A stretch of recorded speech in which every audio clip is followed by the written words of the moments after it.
దేవుని ఘనమైన నామమునకు స్తోత్రములు.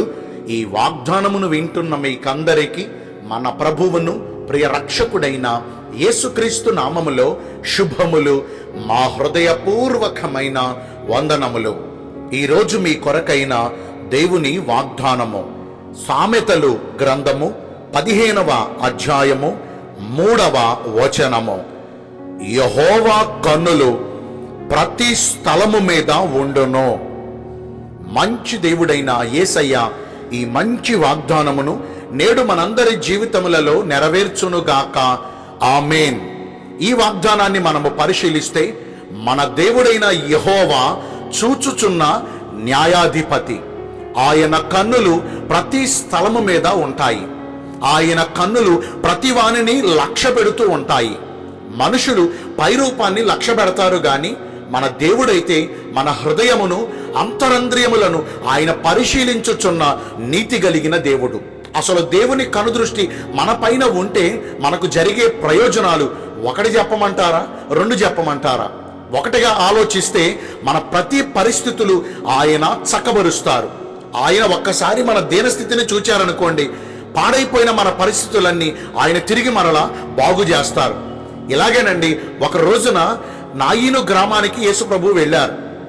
అక్కడ ఒక విధవరాలు తన కుమారుడు చనిపోవట చూచి ఎంతగా బాధపడిందో, ఎంతగా కన్నీరు పెట్టిందో. వచ్చిన వారందరేమో ఆమెను ఓదార్చాలని, ఆమె దుఃఖాన్ని తీర్చాలని చూస్తున్నారు. కానీ చనిపోయిన తన కుమారుడు బ్రతికితేనే కదా ఆమెకున్న దుఃఖం తొలగిపోతుంది.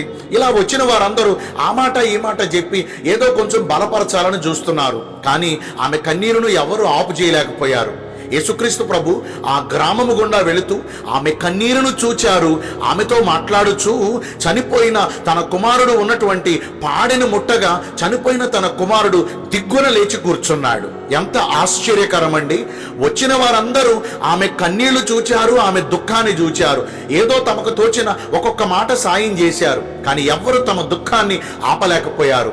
కానీ యేసు ప్రభు వారు ఆమె దుఃఖాన్ని చూచుట మాత్రమే కాదు, ఆమె దుఃఖాన్ని కూడా ఆపు చేయగలిగారు. అసాధ్యమైన కార్యాన్ని అద్భుతమైన రీతిగా అక్కడ జరిగించి చనిపోయిన తన కుమారుణ్ణి తిరిగి మరలా బ్రతికించారు. అదేనండి, మనుషుల దృష్టికి దేవుడి దృష్టికి తేడా ఏంటంటే, మనుషులు కేవలం పైరూపాన్ని చూస్తారు, తమకు తోచినట్లుగా 4 మాటలు ఆదరించజోస్తారు. కానీ మనుషుల మాటలు వట్టివి అని, నిరర్ధకమైనవని యోబు భక్తుడు ఏనాడో సెలవిచ్చాడు కదా.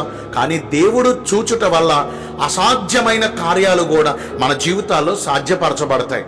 ఎడారిలో తన బిడ్డను వింటి వేతాంత దూరము విసిరివేసి ఆ బిడ్డ కన్నీరును చూచి హాగరు ఏడుస్తుంది. హాగరు కన్నీటిని చూచి ఇష్మాయేలు ఏడుస్తున్నాడు. వీరిద్దరి ఏడుపును అబ్రహాము చూడలేదు, ఎవ్వరూ చూడలేదు. కానీ చూచుచున్న న్యాయాధిపతి అయిన దేవుడు హాగరు కన్నీటిని చూచాడు. ఆమె అన్యురాలైనప్పటికీ ఆమె యొద్దకు దేవుని దూతను పంపి ఆమె కన్నీటిని తుడిచివేసి ఆమెను బహుగా ఆశీర్వదించారు. ఆమెను మాత్రమే కాదు, ఇష్మాయేలును కూడా బహుగా ఆశీర్వదించి నీ కుమారుని గర్భములో నుండి రాజులు పుట్టుకొస్తారు అన్నారు.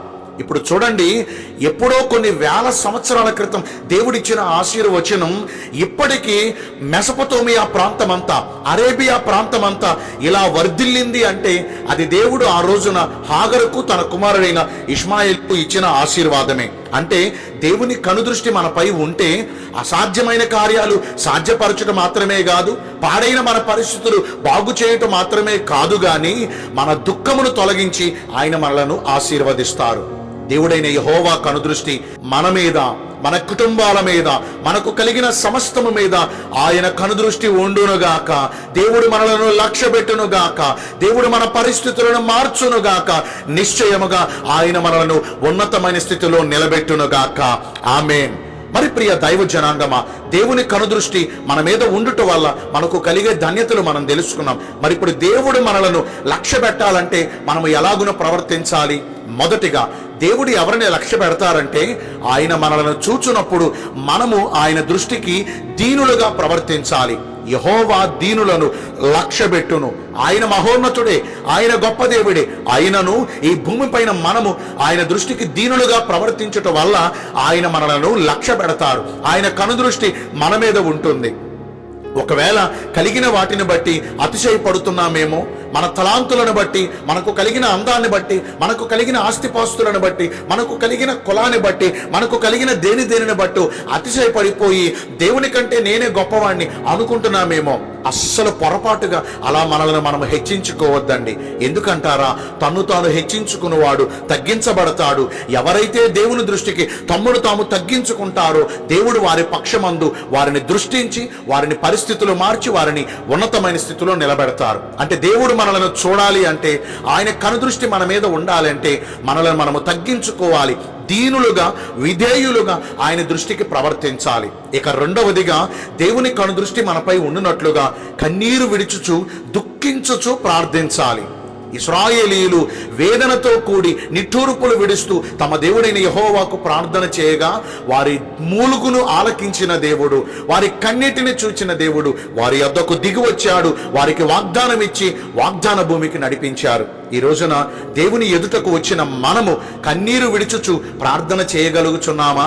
మన కన్నీటిని చూచిన దేవుడు మనకు ప్రతిఫలమునిస్తారు. ఆయన కనుదృష్టి మన మీద ఉంటుంది. మరి ఇంతవరకు ఈ వాగ్దానాన్ని ఆలకించిన ప్రియ దైవ జనాంగమా, దేవుడి దృష్టికి దీనులుగా ప్రవర్తిద్దాం. దేవుని ఎదుట కన్నీరు విడుచుచు ప్రార్థన చేద్దాం. దేవుని కన్నులు మనందరి మీద ఉండునుగాక. దేవుడు ఈ కొద్ది మాటలు మనందరి వినికిడిలో దీవించునుగాక. ఆమేన్. నేను మీ అందరి కొరకు వచ్చిన ప్రార్థన చేస్తానండి.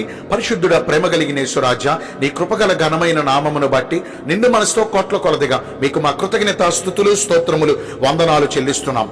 మీ కనుదృష్టి ఎల్లప్పుడూ మా మీద ఉండును అని ఈరోజు వాగ్దానము ద్వారా సెలవిచ్చారు.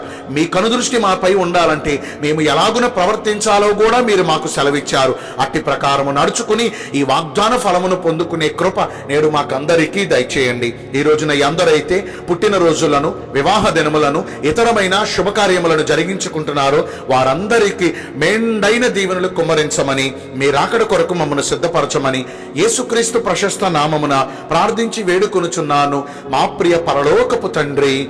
ఆమేన్. May God bless you all. Thank you.